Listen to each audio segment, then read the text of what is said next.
क्रिस्त में मेरे प्यारे दोस्तों, आप सबों को मेरा जय यीशु। कैटेकिज्म क्लास की ओर फिर एक बार आपका स्वागत है। आज हम अध्याय 9 के दूसरे भाग की ओर ध्यान लगाए। अध्याय 9 में हमने किस टॉपिक के बारे में सीखा? कलीसिया एवं संसार के धर्म के बारे में। यहाँ पे हमने गए क्लास में हमने 8 अलग अलग धर्मों के बारे में सीखे थे। आखिरी धर्म था यहूदी धर्म। यहूदी धर्म में हमने कहा किस प्रकार वे आज भी प्रॉमिस किए गए मुक्तिदाता के लिए राह देकर अपना विश्वास बिताते हैं। वे अब्राहम को अपना विश्वास के पिता कहकर मानते हैं। वेटिकन सेकेंड काउंसिल ने इस धर्म को अपने एक आध्यात्मिक बंधन से जुड़ा रखा है, यहूदी धर्म को। और वेटिकन काउंसिल यह भी कहते हैं कि एक ना एक दिन इस सच्चे परमेश्वर को लोग जानेंगे और सब इस परमेश्वर की ओर घुटने टेक कर सत्य परमेश्वर की आराधना जरूर करेंगे और हम एक दूसरों की रेस्पेक्ट, एक दूसरों का हम आदर भी करेंगे। नवा धर्म है इस्लाम धर्म। सदैव ईयर 610 से 632 में अल्लाह यानी ईश्वर द्वारा नबी मोहम्मद पर जिस धर्म को प्रकट किया गया था वह है इस्लाम धर्म। तो इस्लाम धर्म का पवित्र ग्रंथ कुरान है। आदन वाटिका में सृष्टिकर्ता एवं सृष्टियों के बीच आदि में जो सौहार्द बना हुआ था उसको बहाल करना इस्लाम का लक्ष्य है। तो वे ईश्वर को अल्लाह कहकर पुकारते हैं। अल्लाह सब कुछ के सृष्टिकर्ता एवं न्याय करता है, ऐसा उनका कहना है। उनके अनुसार, इस्लाम के अनुसार पंच सपूत के नाम से वे जाने जाते हैं। वो क्या है? पहला, अल्लाह और नबियों पर विश्वास करना और उसका बखान करना।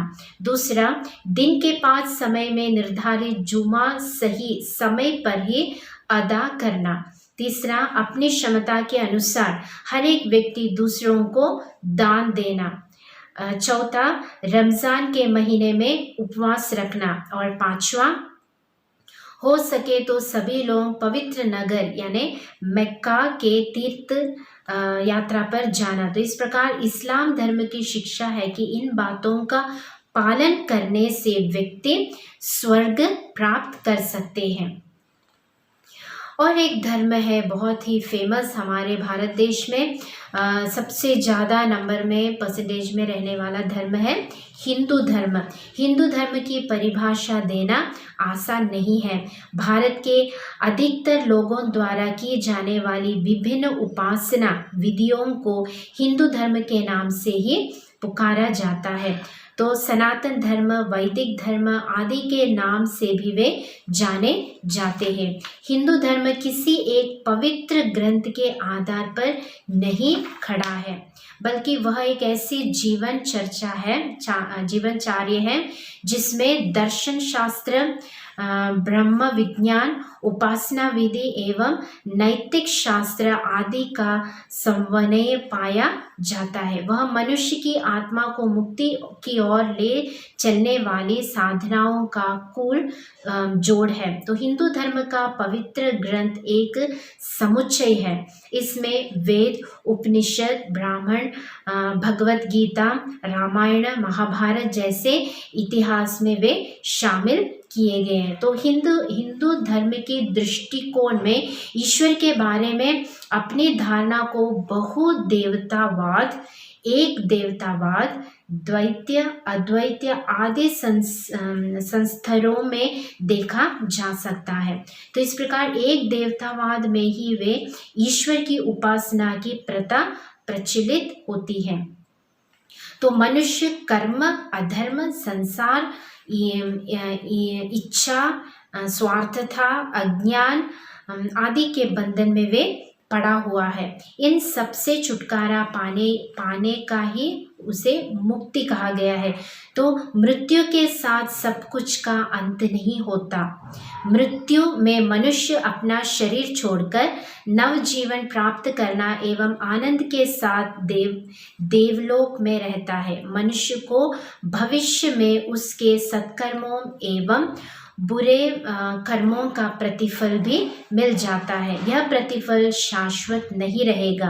एक व्यक्ति को असली मुक्ति तभी प्राप्त होगी जब वह अपने पहले जन्म के कर्म का फल पूरी तरह भुगत लेता है या जब तक वे सच्चे ज्ञान प्राप्त होता है तब तक मनुष्य पुनर्जीवन के अधीन रहता है।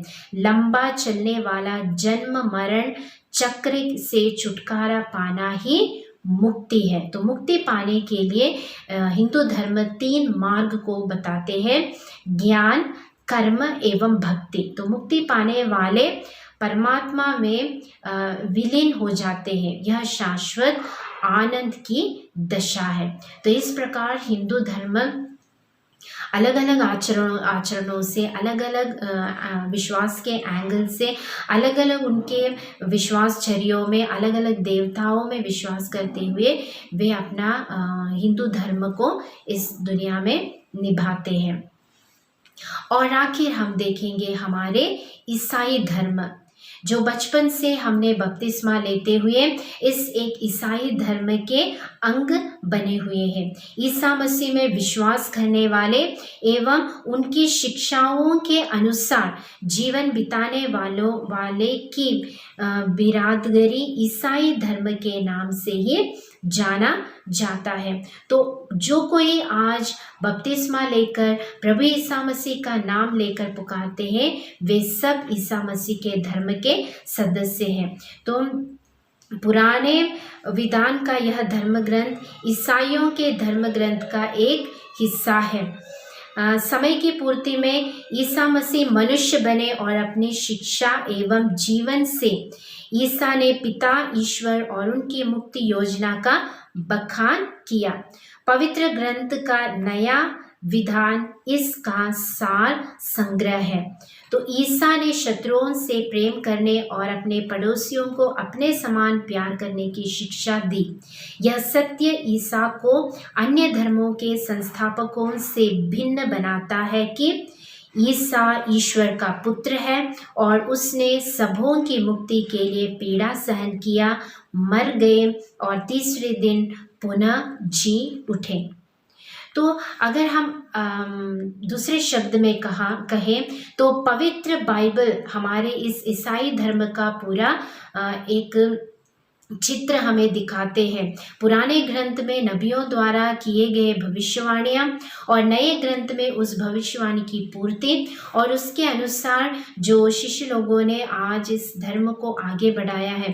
जैसे पवित्र ग्रंथ में वे कहते हैं कि जो कुछ हमने सुना है, देखा है, स्पर्श किया है वही हम आप लोगों को बता रहे हैं। और आज अगर ईसा मसीह क्रूस से पुनरुत्थित होकर, उत्थान होकर अगर जीवित नहीं रहे तो हमारा विश्वास का कोई अर्थ नहीं है। तो इसलिए ईसाई धर्म सच्चे परमेश्वर पर विश्वास करने वाला एक धर्म है। प्रेम, क्षमा, शांति और एकता का संदेश लेकर ईसा मसीह हमें इस क्रिस्तीय धर्म में जीने के लिए सिखाते हैं। तो ईश्वर प्रेम एवं मानवीय प्रेम ही नए सीख से भरी हुई ईसाई शिक्षकों में अनेक लोगों को अपनी ओर आकर्षित करते हैं। क्षमा और प्रेम ईसाई धर्म का एक मूत्र शब्द है। तो ईसाई वही है जो ईसा मसीह को एकमात्र मुक्तिदाता के रूप में स्वीकार करते हुए अपने जीवन द्वारा घोषित करते हैं। तो इस प्रकार ऐसे अन्य धर्मों के अलग अलग उनके जो विश्वास है, उनके जो अलग अलग विचार है, इसके बारे में हमने मनन चिंतन किया है। तो गैर ईसाई धर्म में इस प्रकार हमें चर्च कलीसिया सिखाती है, बताती है, संसार के धर्मों में जो कुछ सच और पवित्र है कैथोलिक कलीसिया उनका तिरस्कार नहीं करती। अन्य धर्मों की कार्यशैली, जीवन प्रणाली, दस्तावेज एवं सिद्धांत कलीसिया की शिक्षा एवं विश्वास से भिन्न है। फिर भी पूरी ईमानदारी एवं सम्मान के साथ कलीसिया उनको देखती है। तो इसका मतलब यह नहीं है कि दूसरे धर्म और हमारे ईसाई धर्म एक है, नहीं। ईसाई धर्म एकदम अलग है और दूसरे धर्म अलग है, लेकिन हर एक धर्मों में सच्चाई है, पवित्रता है, और उस सच्चाई और पवित्रता को कलीसिया मान देती है। लेकिन ईसाई धर्म उसी में ही अलग है, पवित्र है। It is a unique religion. तो हर एक रिलीजन क्या है? रिलेट करना। रिलीजन यानी टू रिलेट। तो हर एक रिलीजन द्वारा हम एक दूसरों को शांति, प्रेम और एकता में आगे बढ़ाने की हम कोशिश करते हैं। आज इस दुनिया में अलग अलग तरह की बीमारियां, टेररिज्म और पीड़ाएं, दुश्मनी फैल रहा है, लेकिन हर एक धर्म से हमें यह जान लेते हैं कि कोई भी धर्म सत्यता की ओर हमें ले चलना है। अशांति और विभिन्नता से हमें दूर रखना चाहिए। इसीलिए हमें हर एक धर्म के विश्वासियों को उसी दौर से उनका अप्रोच करना चाहिए कि हम सब ईश्वर के प्रेम और एकता में आगे बढ़ सके। सत्य और पवित्र को हम ग्रहण करें, दूसरों के धर्म के, उन्हें आदर दें और हमारे धर्म के विश्वास में गहराई से हम आगे बढ़ेंगे। तो अगर किसी ने आप लोगों को प्रश्न पूछा कि क्यों हम दूसरे धर्म को आदर देना चाहिए, ऐसा है तो क्रिस्ती धर्म और दूसरे धर्म में क्या फ़र्क है? फ़र्क तो मैंने बताया, लेकिन हम आदर इसलिए देना चाहिए क्योंकि हर एक धर्म में सत्य का एक प्रकाश, सत्य का एक ज्वलन हर एक धर्म में है। तो इस प्रकार हम रक्षा के मार्ग पर अगर हमें चलना है तो वही ईसाई धर्म है। पहले के सदियों में ईसाई धर्म के अलावा दूसरे धर्म से रक्षा नहीं है, ऐसे सिखाया गया था कलीसिया। लेकिन आगे हमें पता चला कि हर एक धर्म में वे ईश्वर को, परमेश्वर को याद करते हुए सत्य के मार्ग पर चल रहे हैं।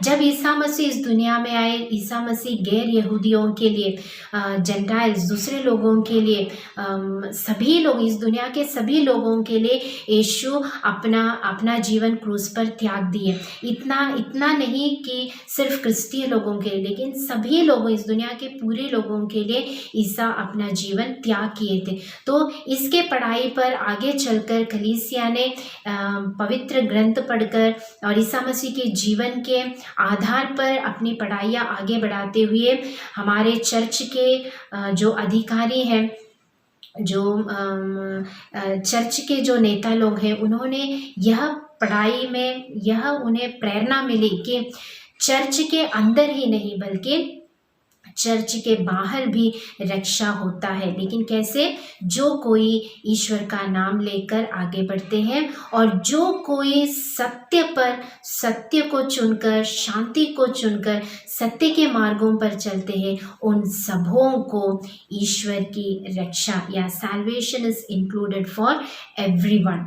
तो इस प्रकार हम कहते हैं कि सिर्फ चर्च में ही नहीं बल्कि सभी लोगों को ईश्वर की रक्षा प्राप्त होगी। तो कलीसिया विश्वास करती है कि सभी मनुष्यों को आलोकित करने वाले प्रकाश की किरण सभी धर्म में विद्यमान है। तो सत्य का अंश एवं ईश्वर का सानिध्य सभी धर्मों में विद्यमान होने के कारण उनमें विश्वास करने वालों के लिए भी मुक्ति के संकेत बनकर रह सकते हैं। तो इस प्रकार प्रेरिताई कार्य में हमें यह बताते हैं। कलीसिया इस बात को भी स्वीकार करती है कि अन्य धर्मों में भी कई तपस्यात्मक एवं ध्यानात्मक परंपराओं का भी मौजूद है। और अपनी मुक्ति योजना से ईश्वर ने किसी को भी अलग नहीं किया है। तो ईश्वर की मुक्तिदायक प्रेम सबको मिलने लायक परमेश्वर ने यह मुक्ति कार्य इस दुनिया में दिया है। तो इस प्रकार हम संत पेत्रुस के पहला पत्र अध्याय 2 पद संख्या 12 में पढ़ते हैं, गैर मसीहों के बीच आप लोगों का आचरण निर्दोष हो। इस प्रकार जो अब आपको कुकर्मी कहकर अपनी निंदा करते हैं, वे आपके सत्कर्मों को देखकर ईश्वर के आगमन के दिन उसकी स्तुति करेंगे। तो हम गैर यहूदियों यानी अक्रिस्तीय लोगों को भी परमेश्वर की प्रेम की ओर लाने की प्रार्थना या लाने की एक इच्छा हमें भी रहना चाहिए। प्रवक्ता ग्रंथ में अध्याय 27 पद संख्या 3 में हम पढ़ सुनते हैं, जो दृढ़ता पूर्वक प्रभु पर श्रद्धा नहीं रखता उस पर शीघ्र उजड़ जाएगा। तो हम हरेक व्यक्ति परमेश्वर के नाम पर विश्वास करने वाले हरेक ईसाई व्यक्ति अलग अलग धर्मों को स्वीकार करें यानी उनका आदर करें और कभी भी किसी भी धर्म को हमसे नीचा न समझे। लेकिन हमारे क्रिस्तीय ईसाई धर्म में हमारे धर्म के महत्व को समझकर हमारे धर्म की जो जीवित परमेश्वर का जो सत्य हम सब जानते हैं, उस सत्य को हमारे हृदयों में दृढ़ बनाए रखते हुए हमारे ईसाई विश्वास में आगे बढ़ने की कृपा हम परमेश्वर से मांगे। और इस प्रकार हम प्रार्थना करें कि कैथोलिक कलीसिया का जो विश्वास हमें मिला है उससे हम कभी भी अलग न हो। तो प्यारे दोस्तों, हम प्रार्थना करें कि जीवन के पथ पर आगे बढ़ते समय निरंतर हमें दिए गए इस विश्वास को दृढ़ बनाए रखते हुए जीवन के अंत तक ईसा मसीह के सच्चे प्रेम और जीवित परमेश्वर का सच्चा प्रेम का संदेश दूसरों तक पहुंचाते हुए एक अच्छा क्रिस्तीय विश्वासी बनकर जीवन बिताने की कृपा हम परमेश्वर से मांगे। पिता, पुत्र और पवित्र आत्मा के नाम पर आमीन।